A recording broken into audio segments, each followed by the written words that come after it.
kaja kufanya umra na masahaba wale makafiri walikuwa wanasema mbona tunaona wamechoka sana. Mtume akaja akaambiwa na Jibril, kimbieni, mkifika hapo kimbieni. Kwa hiyo akazunguka wanakimbia. Akasema kumbe wana nguvu bana, hawajachoka. Unaona? Kwa hiyo hapo ikabaki ni sunna ambayo mtume wetu Muhammad sallallahu alaihi wasallam alituletea hapo.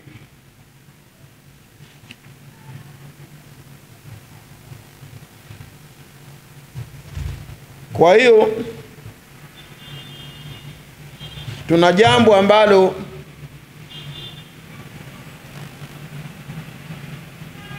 tulieleza huko nyuma kwa kuhirimia ni kwenye vituo maalum vinaitwa miqati, na pale mahujaji watakuonyesheni mnatakiwa kufanyaje.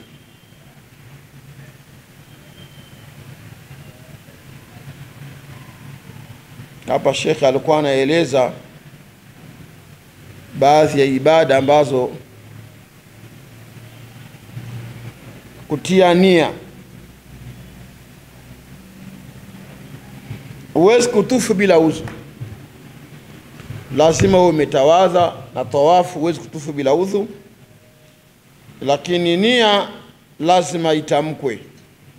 Na nataka kukumbusha kuwa hapa ndiye pahala pekee ambako nia imetamkwa waziwazi. Labbaika umrata mutamatti'a ila alhajj, nimekuitika Allah kufanya umra ambayo itakuwa inapumziko na kwenda kwenye hija. Tumeelewana? Labbaika Allahumma umrata mutamatti'a ila alhajj, na kuitika Mola wangu kufanya umra na tamattu kwenda kwenye hija. Tusema tamattu ni kupumzika, kule kustarehe.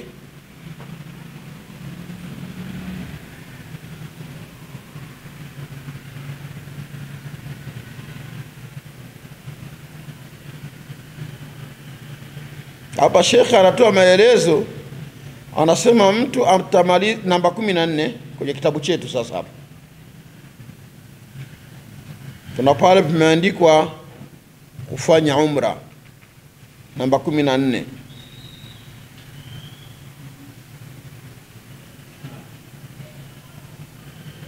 Mtu akifika atakamilisha amali zote za umra ndani ya msikiti wa Maka mpaka kukata nywele au kunyoa, yani utamaliza umra yako humo humo msikitini.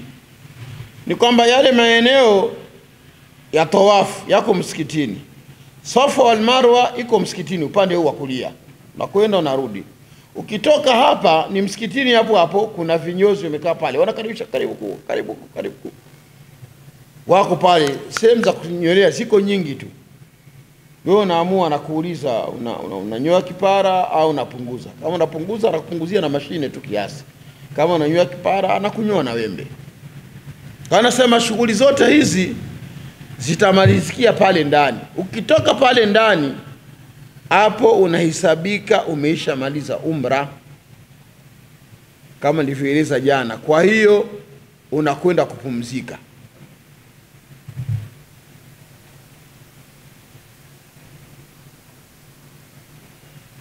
Hapa Sheikh akasema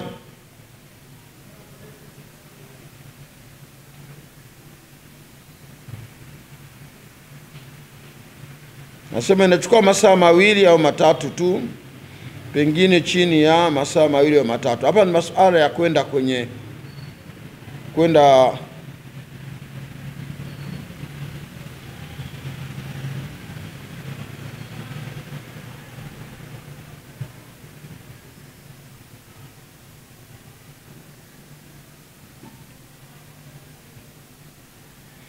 anataja vitendo vya umra. Tunapaona hapo vitendo vya umra ni 7. Sawa? Cha kwanza ni kule kuhirimia, kutia nia kwenye miqati. Ndio kitendo cha kwanza. Huwezi kuvuka miqati bila kutia nia, na nia ndio tumehitaji labika Allahumma umrata mutamati'a ila alhajj. Kutufu uwe na udhu, yani lazima ulinde udhu wako. Ukifika kwenye Kaaba utufu na udhu. Maana yake kutufu bila udhu, tawafu yako haitakubaliwa. Tumeelewana? Jambo jingine, kusali raka mbili sala ya kutufu. Hii raka mbili ni pale makamu Ibrahim baada ya kumaliza tawafu. Nimeielezea hapo. Unasali raka mbili basi. Nikasema kama pana uwezekano, hapa Sheikh ameeleza kwenye kitabu hapa, Sheikh Albani, kama pana uwezekano ukipata nafasi ya kunywa maji ya Zamzam, kunywa maji ya Zamzam. Na Zamzam limashuri bala, maji ya Zamzam yatamsaidia yule mtu kwa nia aliyokunywa maji hayo. Na katika vitu ambavyo kwa kweli vinamfurahisha haji ni moja ni maji ya Zamzam. Kwa sababu sasa pale unakunywa maji ya Zamzam tani yako. Yapo maji ya Zamzam hapo. Na pale ndani ya Kaaba kuna maji ya Zamzam. Yale madumu yote unayaona pale kama kusema kwenye picha, yale yote ni maji ya Zamzam. Waliweka mashine ya kuyatoa jiko kuyaleta kwenye madumu. Kwa hiyo unakunywa tu.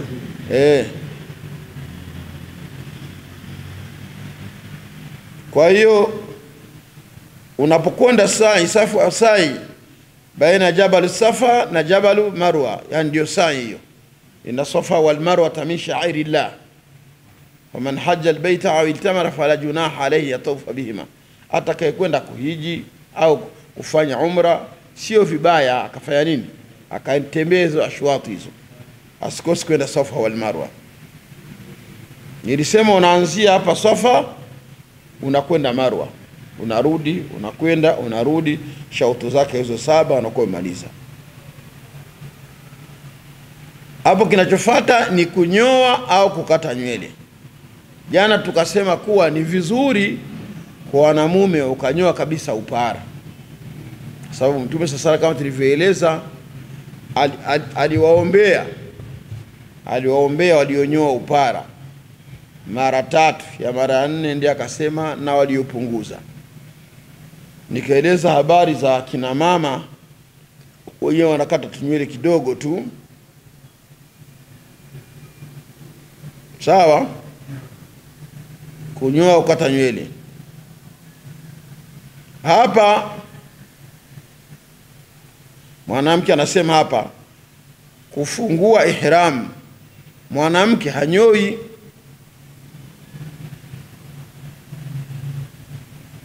atakata kiduchu urefu wa ncha za vidole. Ndio pale kuelezeni kwa nywele anazivuta, anakusanya hapa, anazivuta hapa kidogo. Yani kama hivi. Kanywele kalikotoka hapo ndiye anakata hapo. Tumeelewana? Na nikasema hili kutokana na kuwa mwanamke nywele kwake ni pambo.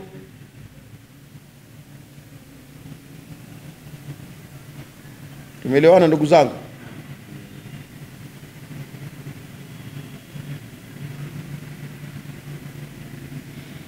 Kuna kutufu tawafu ya kuaga siku ya kuondoka, ingawa baadhi ya mashekhe wanasema sio lazima. Ile tawafu alwida sio lazima, lakini ukipata nafasi unaweza kutufu, kwa sababu kuna baadhi ya mashekhe wamesema ile ni vizuri mtu akatufu kabla hajaondoka, akaiaga haram.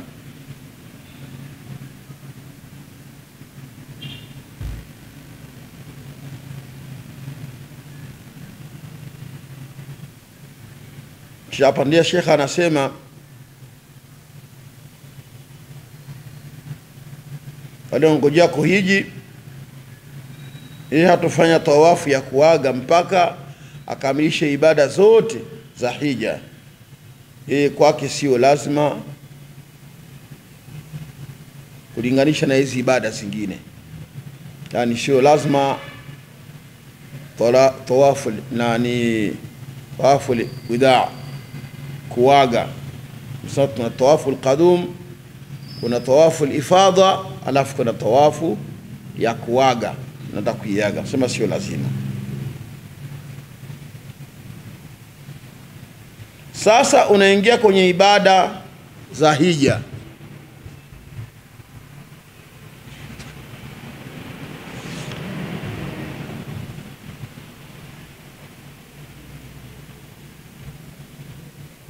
Unapoingia kwenye ibada za hija, vitu vya kutazama vya msingi, cha kwanza ni kuhirimia, kulala Mina usiku wa kuamkia safari ya Arafa. Ile tarehe 8 tulieleza jana kwa mnatoka hotelini tarehe 8 mnakwenda kulala Mina. Ni sunna kufanya hivyo ili utoke Mina uende Arafa,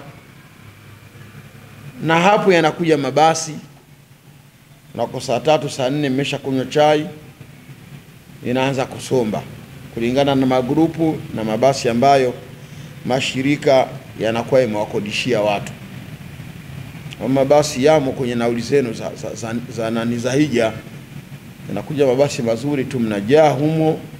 Haya mabasi yanasomba watu kuwapeleka Arafa, na nilisema jana na leo ninasema, wanapita askari kuhakikisha hakuna anayebaki. Wanapita askari mle kwenye mahema yote wanazunguka kuhakikisha hakuna haja atakayobaki hapo. Kwa nini wanapita? Kwa sababu usipofika Arafa hija yako itakuwa haikukubalika. Alhajj Arafa, ndio maana wanapita, na imewekwa mipaka kabisa kuwa mwisho wa Arafa ni hapa na mwanzo wa Arafa. Waweka vibao vikubwa na taa zinawaka pale kuonyesha, yani ule muda ukija ukukuta umevuka kile kibao huko ndani ya viwanja vya Arafa, na huku kuja Muzdalifa wameweka mwisho wa Arafa ni hapa, ukivuka unakuwa Muzdalifa. Kwa hiyo kule kuna kaa askari kuhakikisha watu hawavuki kwenda Muzdalifa ila muda ukifika. Kwa nini? Kwa sababu Muzdalifa tunakwenda kuswali salatu al-maghribi na salatu al-isha, tunakusanya tunasali hapo, kinachobaki hapo ni kupumzika. Watu wanapumzika hapo. Kwa hiyo kunako saa za usiku, saa 8, saa 9, saa 10, watu wanaruhusiwa kutoka hapo kurudi Mina. Lakini ni vizuri tukatoka hapo baada ya kusali subuhi. Swali salatu subuhi ndio tunaingia habari ya kuja kuitafuta Mina. Tunatoka Arafa, tunatoka Muzdalifa. Anasema kusimama Arafa siku ya tarehe 9 mfunguo 3, ambayo tarehe 10 ni kesho yake na ndiyo siku ya Idi. Kulala Muzdalifa usiku wa kuamkia tarehe 10, watu wengi huwa hawapendi kulala, huwa wanapenda wawahi waje Mina, wanyoe, wapige mawe, wende wakafanye tawafu ifadha. Lakini mtu anatakiwa alale Muzdalifa, atoke hapo asubuhi, kisha swali salati subuhi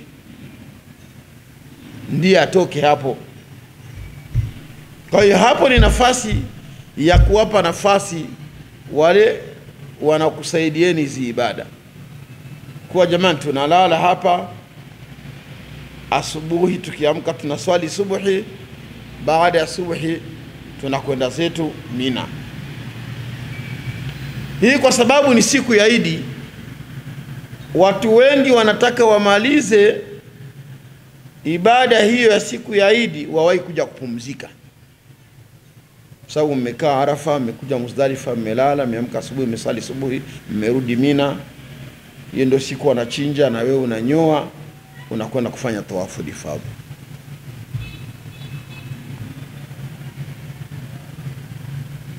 Kinachofuata hapa ni kupiga mawe jamrat siku 3. Ile siku ya Idi ya tarehe 10 na siku ya pili yake ya tarehe 11 na siku ya pili yake ya tarehe 12. Jana tulieleza hapa kuwa mtu unawahi kuondoka kabla jua halijafanyaje, halijazama, unakuwa umeshaondoka viwanja hivyo.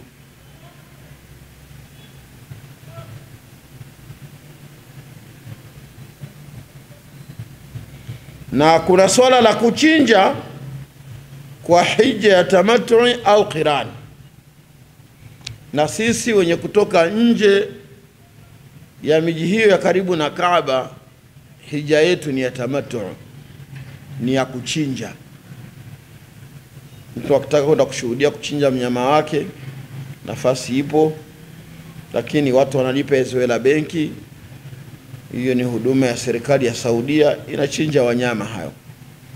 Na nieleza jana, hao wanyama huwa wanaitwa hizi nchi zetu ambazo kidogo hali yake sio nzuri hivyo, huwa zinasafirishwa zile. Kwa zimekauka, zimewekwa kwenye freezer, zinaletwa nchi zetu zote hizi, West Africa, wanapeleka hizo nyama, wanagawa huko. Hapa Shekhe akasema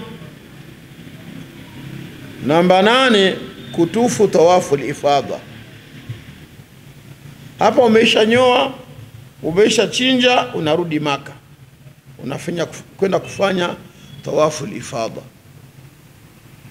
Kimaliza kufanya tawafu al-ifadha, unasali raka 2 nyuma makamu Ibrahim, unakunywa maji ya Zamzam. Sio lazima hivyo, lakini kupata nafasi ya kunywa.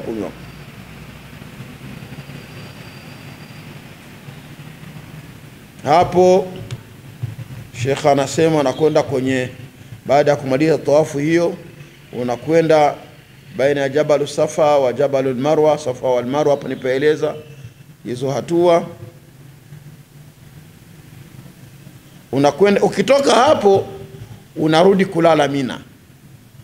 Kinachokurudisha Mina ni nini?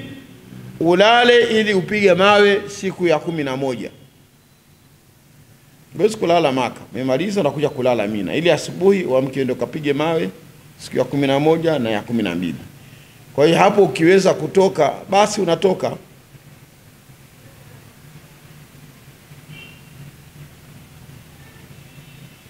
Kwa hiyo ukipata muda wa kutoka hapo baada ya kulala Mina na kupiga mawe siku ya kwanza na ya pili, ukamisha kupiga mawe, unakuja kutufu tawafu ya kuaga siku ya kuondoka. Yani hapa sasa tawafu ya kuaga ndio tumesema, wanazuoni wengine wamesema ni lazima, wengine wamesema sio lazima fanye tawafu ya kuaga. Ukipata nafasi ya kuaga, unakwenda kuaga. Hapa swala la hija linakuwa limemalizika. Sasa yategemea yale na ukuhijisheni au wanakusaidieni kuhusu mambo ya hija. Inategemea kama watakupelekeni Madina baada ya hija au wakupelekeni Madina kabla ya hija. Kama mtakwenda mapema, hija ijaanza, mkafanya ziara Madina, mkapita kote huko, ili mkimaliza hija mnaaga, mnakwenda zenu kupanda ndege. Haya yote wanayaratibu ndugu zetu ambao wanasimamia masala ya hija. Kwa kweli wanafanya kazi nzuri sana, wanafanya kazi nzuri sana, Mungu awalipe. Na serikali ya Saudia inawasaidia kufanya upesi jambo hilo. Ni jambo la ibada, na ibada yoyote haiwezi kuwa unavyotaka wewe. Ibada ina taratibu zake ambazo unachohakikisha wewe ni kuhakikisha taratibu hizo hazivunjwi. Taratibu za ibada hazivunjwi. Vitu vidogo vidogo vinaweza vikakuondolea thawabu zako. Vitu kama ubishi, sawa, inaweza kuletea shida. Kuwa mbishi, kinaloeleza wewe ni kupinga. Kuna ndugu zetu kule huwa wanakusanyana yale mahema, wanatoa zile hema, kwa sababu hema si ndio mpaka wa chumba hicho na chumba hicho, na vile vyumba ni vikubwa sehemu nakokaa. Wanaweza katoa hivyo mpaka pote hapa anaonekana. wanazua wanasema tutasoma maulidi. Sasa mle ni ndani ya mahema yenu nyinyi, watu wa Tanzania, watu wa Burundi, watu wa Rwanda, watu wa Kenya, watu wa Malawi. Sasa watu wakisoma maulidi mle, wanakuja kusema hata Saudia tumesoma maulidi sisi. Mtu akisikia anadhani labda hicho kitu kilikuwa ni special. Hapana, ni watu tu wenye mambo yao wanaamua kulileta hilo. Hata serikali inakuwa haijui wala nini. Fulani sema mlango wangapi, mlango wangapi, nini wanasoma hivyo, wakishamaliza basi. Wakija sasa, mimi mwenyewe nilikuwa kwenye hema Saudia, soma maulidi, hakuna aliyenikataza. Serikali haiko huko. Mmewekea mahema yenu, nyinyi wenyewe mnajuana ili muishi katika mazingira mazuri. Sio dalili kwa mtu asiyejua anakutazama sema bana, watu soma maulidi Saudia. Wani ni mambo ya ajabu, hayakubaliki.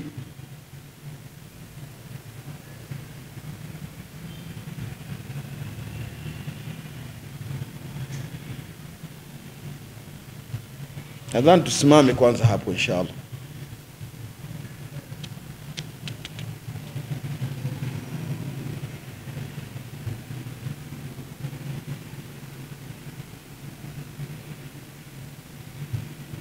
Hapo ni namba 16, patazame vizuri uone palivyoandikwa tofauti ya mwanamke na mwanamume, kuhirimia.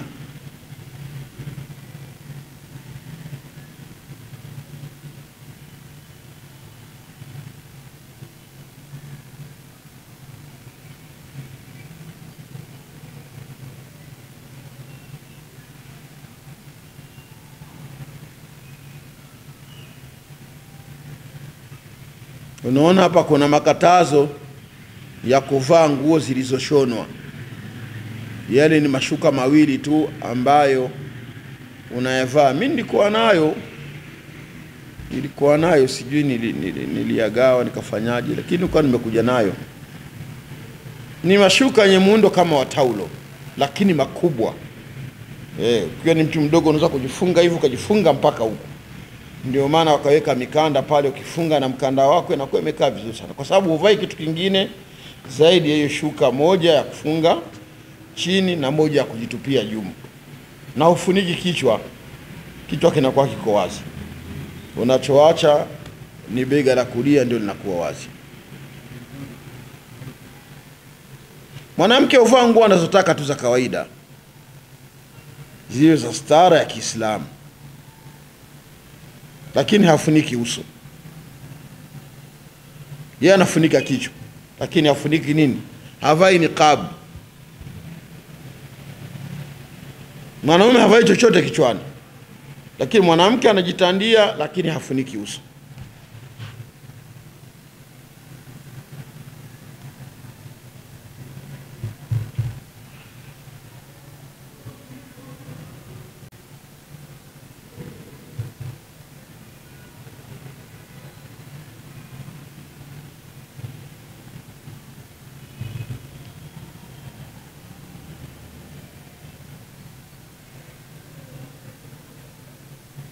Hapa anasema wakati unatoka kwenye nani hii, kwenye vai ihram zako, unaweza kusali rakaa 2, lakini kwa sharti uhakikishe kuwa sio nyakati ambazo zimekatazwa kusali.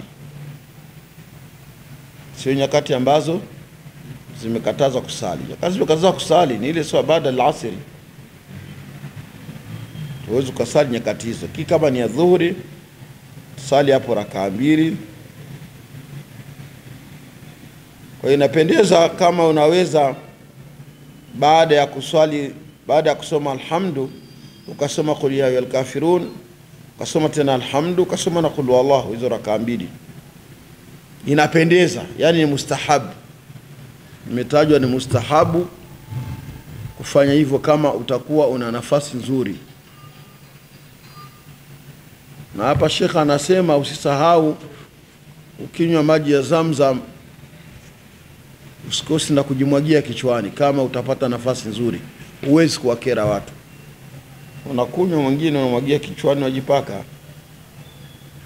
Maji ya Zamzam yana faida nyingi sana. Faida nyingi sana.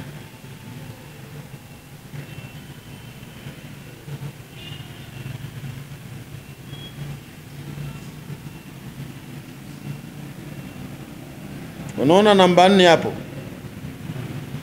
Umeshavaa ihram, umeshasali rakaa 2, utahirimia kwa lilo lilokusudia, ama ni umra tu au ni hija tu au ni umra na hija. Na nyie mnachokifanya ni hii ya 3, mnakwenda kufanya umra na hija. Labbaika umrata mutamattia ila alhaji.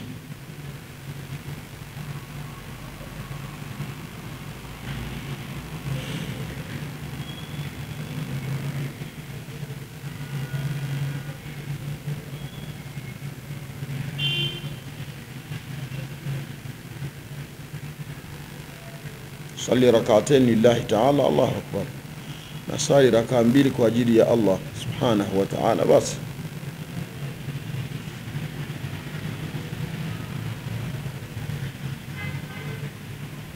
na maneno haya ndio maneno ambayo mtayatamka sana huko.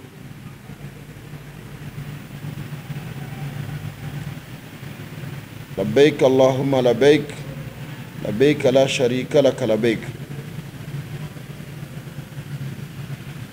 innal hamda wan ni'mata lak wal mulk la sharika lak, labbaik umrata wa hajju tamamuha wa bilahuma alayka ya Allah, wa balahuma alayka ya Allah.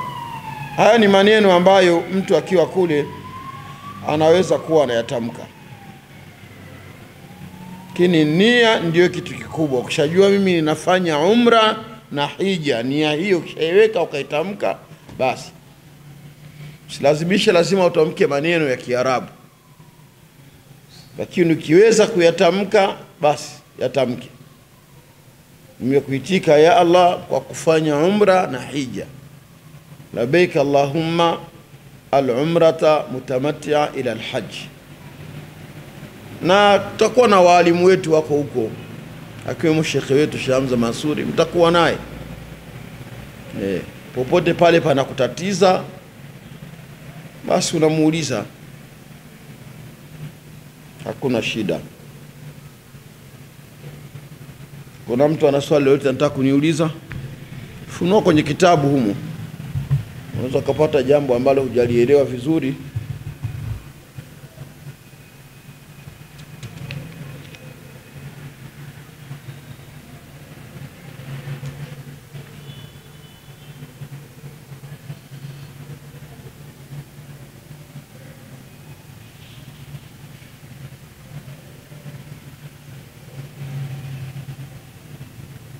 نعم. آمين آمين للجميع إن شاء الله.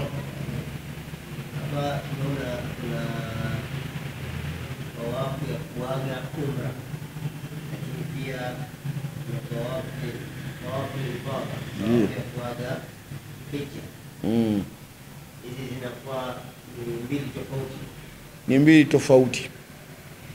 Tawafu ya umra ni ile ambayo uliifanya ulipofika, ukamaliza ukenda Safa wal Marwa, ukamaliza ukenda kunyoa au ukapunguza. Hiyo ni tawafu ya umra. Ukifanya hivyo, hapo umra imekwisha. Unarudi hotelini, unavua nguo zako, unavaa nguo za kawaida.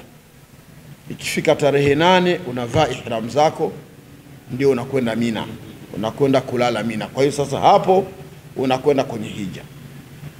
Hii tawafu al-ifadha ni ile ambayo utaifanya siku mmekaa tarehe 8 hapo, kwa mkia tarehe 9 mkenda Arafa, mkashinda hapo. Baada ya jua kuzama mkenda Muzdalifa, mkalala hapo, mkasali magharibi na isha. Asubuhi mkamkia Mina, mkachinja, mkanyoa. Sawa? Baada ya kuchinja na kunyoa, ukija Maka unakuja kufanya sasa hiyo tawafu al-ifadha, ambayo sasa hiyo sio tawafu ya umra, hiyo ni tawafu ya hija, ni lazima hiyo ni tawafu ya hija, na yenyewe unaifanya hivyo hivyo, unatufu mara 7, unakwenda Safa wal Marwa, kama kuna cha kunyoa kidogo unanyoa, unarudi Mina. Unarudi Mina kufanya nini? Siku hiyo ifahamike kuwa unarudi Mina kwa sababu hiyo ni siku ya Idi, unakuja kula Idi Mina. Ndio hizo nyama zinachomwa, wengine wanauza, wengine wanagawa tu, mnakula. Ni siku ya Idi, watu wanafurahi kwa kweli kweli. Sawa, hiyo tawafu umekwenda kufanya ndio hiyo unaizungumza hapo ya pili, ambazo ya kwanza ni ya umra, ya pili ni ya hija, inaitwa tawafu al-ifadha. Okay, siku ya Idi, afu unarudi Mina. Unarudi Mina kuja kulala ili asubuhi ukapige vile viguzo vitatu, siku ya tarehe 11 na asubuhi yake tarehe 12, viguzo vitatu. Ukiweza siku hiyo kupata nafasi ya kutoka ukarudi Maka, wewe unakuja kufanya tawafu al-wida. Ni rahisi kwa kweli, tawafu ya kuaga ni rahisi. Yani siku ya 10 ndio siku ambayo inakuwa inazihama, ndio siku ambayo inakuwa na msongamano. Kwa nini? Kwa sababu watu wote lazima wamalize hilo,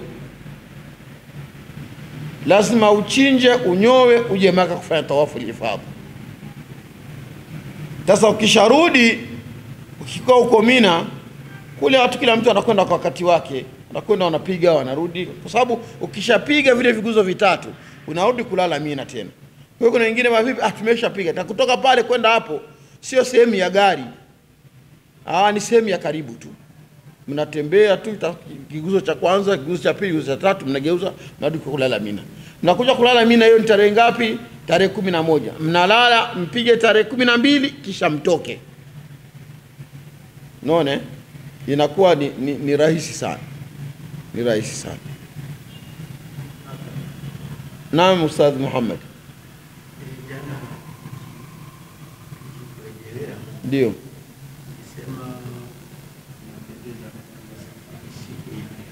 Ndio.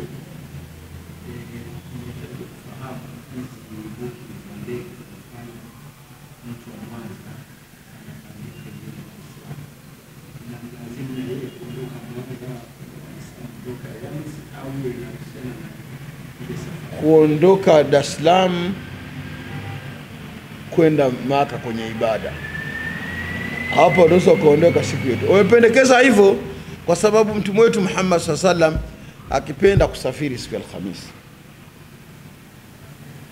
Hawa wanataka Muislamu asikae mbali na mwenendo wa Mtume Muhammad sallam, kwa sababu yeye ndiye mwalimu wa dini. Hatuwezi kupokea mafunzo ya mtu mwingine yoyote, ndiye miko ya hii dini. Hatuwezi kupokea mafunzo ya mtu mwingine yoyote, awe atakavyokuwa, kwa maneno ya Mtume sallam na kwa maneno ya Allah. Qul in kuntum tuhibbuna Allah fattabi'uni yuhibbukum Allah wa yaghfir lakum dhunubakum. Waambie Muhammad sallam, kama wanampenda Allah wakufate wewe. Sio, hakuna chaguzi hapa wala hakuna mapendekezo. Qul in kuntum tuhibbuna Allah, sema waambie kama kweli nyinyi mapenzi yenu kwa Allah ni ya kweli, fattabi'uni, nifuateni mimi, yuhibbukum Allah, Mungu atakupendeni. Kwa hiyo mtu yoyote hayo atakavyokuwa akituletea mafunzo ambayo hakupata kwa Mtume, tunamwambia hapana, nenda na mafunzo yako. Sasa maswala ya kusema kana ubaya wake nini? Kuna mwalimu aliyefundisha dini hii, ndiye anayesikilizwa, ndiye anayefuatwa, ndiye anayetiiwa, hakuna zaidi ya hilo. Ni mwalimu peke yake, Rasulullah sallallahu alaihi wasallam. Na yeye amesema katika hadithi, ma nahaitukum anhu fajtanibuhu wama amartukum bihi fa'tu minhu mastata'tum fa inma halaka alladhina kana min qablikum kathratu masailihim wa ikhtilafukum ala anbiya'ihim fa idha nahaytukum an shay'in fajtanibuhu. yale nikukatazeni yaacheni, msitafuta discussion. Lakini ile Yesu amesema alifai, wewe acha tu. Lakini ikaje wepesi, wama amartukum bihi fa'atu minhu masata'tu, yale ndio kuamrisheni, fanyeni kadri ya uwezo wenu. Unaona, kuna kukuacha hakuna hiari, ni kuacha tu, limekatazwa. Lakini kuna kukufanya amri, ni kufanya kadri ya uwezo. Kama hivi unavyoona, so watu wote wanaenda hija, watu wengi wanataka wende hija, lakini wasiokuwa na uwezo tumejikunyata, basi tunaweza kwenda hija.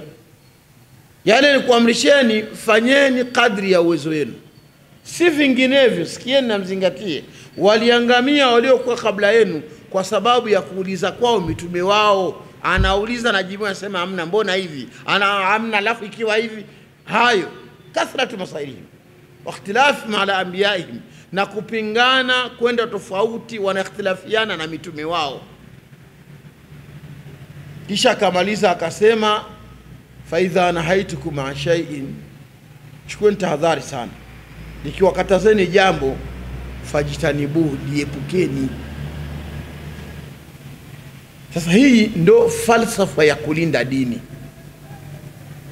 tofauti na watu wengine na mila zingine. Eti watu wanaweza wakakaa wakapitisha jambo lao na wakasema na hili limo, na watu wakanyenyekea kabisa, wakaliogopa. Watu wameonelea tu. Iko mifano mingi, nataka kutoa mifano kama hiyo. Sisi marufuku yetu ni hiyo. Na hii marufuku inakuja kwa nini? Kwa sababu dini imekamilika. Karibu dokta. Dini imekamilika, hapewi mtu nafasi ya kuingiza lake. Atavuruga, ataharibu.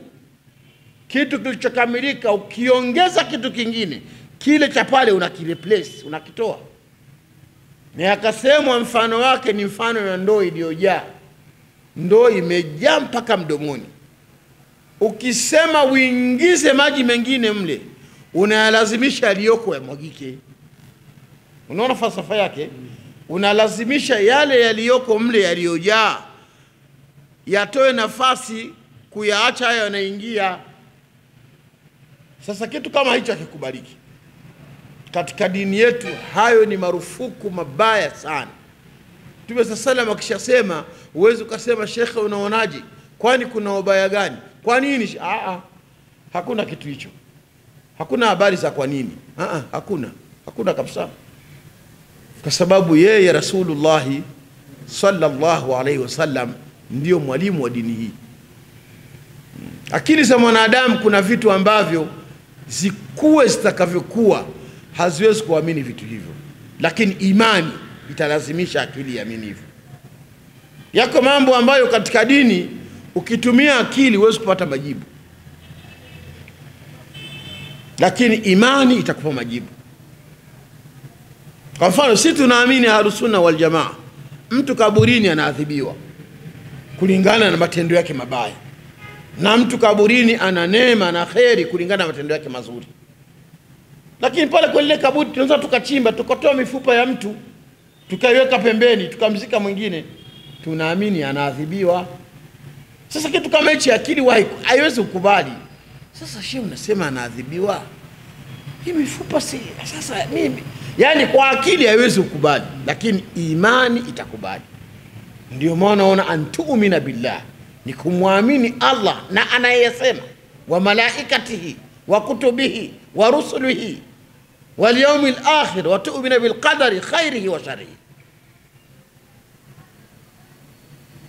Mtu ukisimama kwenye swala unasimama mbele ya Allah. Mambo yasiyokuwa imani, Allah yuko wapi? Allah yupo. Allah yupo. Ile ihsani tumesema anta'budu Allah ka annaka tarahu fa in lam takun tarahu fa innahu yarak.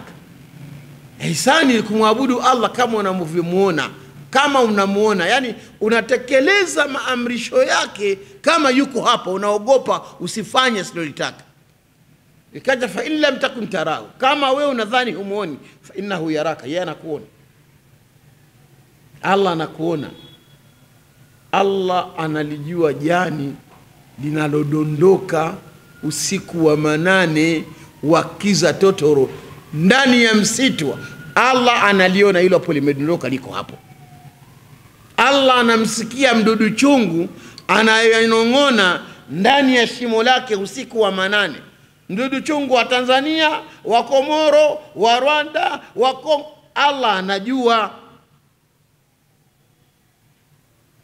Niyo ndio imanu billah, kwa sababu Allah hana mapungufu, maila unaqais, hana mapungufu. Mutanazza an kulli naqs, ameepukana kabisa na kila mapungufu ambayo wewe mwanadamu unadhani mapungufu hayo unayo. Tunasema la ta'khudhuhu sinatun wala nawm. Neno la ta'khudhuhu sinatun, Allah haimchukui hata kule kusinzia, kwa unakaa vizuri tena unakaa unasinzia. Allah hasinzii, wala naum wala halali, kwa sababu ukishakuwa unalala, hayo ndio sehemu ya mapungufu yako. Mambo yatatendeka huko usingizini. Ukiuliza, ukishtuka unatakiwa uulize kulifanyika nini. Kwa translation ya maana ya kulala, huwa ukiwa umelala unapoteza wai. Ndio maana tukasema pale, wanazuoni wamesema, hadithi ya Mtume imesema, kalamu imepaswa kwa watu watatu: kwa mwenda wazimu mpaka apate akili, kwa mwenye kulala mpaka amke, na mtoto mdogo mpaka abalighe. Naona mtoto mdogo unampa nafasi azungumze, anakuzungumzia mambo, unabaki unacheka tu, una la kufanya tena, wewe unacheka tu. Baba, mimi nitakununulia gari. Ngoja nipate hela tu, nitakununulia gari. Hii nyumba yetu nitaitengeneza, nitafanya iwe nyumba ya gorofa, alafu nataka jenge gorofa refu kabisa. Baba, naambia kweli baba, utajenga. Sasa huyu akifanya matendo atategemewa? Hawezi kutegemewa. Anategemewa aje? Ndio maana haandikiwi kitu. Kwa hiyo Allah halali, wala hachoki wala hapumziki. Hizo ni sifa za wanadamu. Ndio maana unaona dini hii imeweka misingi imara, mtu asiingize akili zake. Kuna mlango mmoja katika kitabu kinaitwa Riyadhus Salihin. Mlango unaitwa tafkir fi azimati llahi wa makhluqatihi, kufikiri ukubwa wa Allah na alivyoviumba. Sio kumfikiria Allah, kufikiri ukubwa wake, jinsi anavyoendesha hii dunia na mambo mengine, na vile alivyoviumba. Na mtazama mtoto wa pundamilia anazaliwa kutoka ndani ya tumbo, rangi zile kama zimpakwa na mtu, huyo ndio Allah. Unamtazama kitoto cha chui kimezaliwa, kina madoa madoa, Allah yeye madoa ameweka ndani ya maji. Mtoto anazaliwa akipewa titi la mama, nyonyo ananyonya. Hakuna aliyemfunza zaidi ya Allah. Allah ndiye aliyemfunza kabisa kabisa, na huyo ndiye Allah, huyo ndiye Allah. Sasa huyu kimwamini unakuwa murtah, nafsi yako haina wasiwasi, haina wasiwasi. Natoa mtoto ndani ya yai, toa kifaranga ndani ya yai, yai limekaa tu hapo, kinatoka kitu kizima. Kawapo watu ujuzi wametengeneza mashine, yana mashine inapeleka joto kama joto lile la mama wa kuku akilalia mpaka watoto wanatoka. Hiyo ni ilmu Allah kawapa. Yasalunaka ani ruh qul ruhi min amri rabbi. Wanakuuliza Muhammad sallallahu alaihi wasallam, hebu tuambie hivi roho ni nini? Asema habari ya roho msileti hapa, ni amri ya Allah peke yake. Yani hata mkimweka mtu kwenye mitambo mkaweka kila kitu, atakufa na mtakuta hakuna pahala kachano hata na kawembe. Allah katoa roho yake tu, Allah katoa roho yake.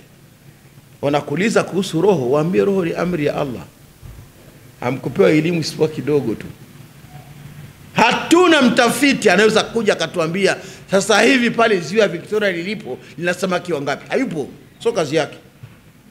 Hawezi kwa hisabu wale samaki akaja kutuambia sisi. Atatoka wapi? Na hata tukiamka asubuhi tukakuta ziwa Victoria halipo, hatuna kwenda kumlalamikia. Wallahi hatuna. Tuambia nani lirudisha? Nani lirudisha? Yupo. Tunasema tafkiri fi azimati Allah wa makhluqatihi. Kufikiria ukubwa wa Allah na alivyoviumba. Unamuona Allah kwa macho kabisa, huyu Allah yupo. Mtoto kwenye mimba ya mama mjamzito amekaa kwenye visa vitatu. Yaani ukichana hapa huwezi kumuona mtoto. Uchane tena ndio imekaa. Mama anakunywa maji ya baridi, hayampati, anakunywa chai ya moto, haimpati. Na huyo mtoto mnaambiwa anakula, anacheza, anageuka, anafanyaje? Sasa imani billah ndio kitu cha msingi. Ndio maana watu wa tauhid wanazungumzia sana tauhid, aqida salima, aqida iliyo sawa sawa. Ukishakosa aqida umekosa kila kitu. Umekosa kila kitu. Muda wetu sio rafiki inshallah. Subhanakallahumma bihamdika nashhadu an la ilaha illa anta nastaghfiruka wa natubu ilaik. Subhana rabbika rabbil izzati amma yasifun. Assalamu ala al-mursalin walhamdulillahi rabbil alamin.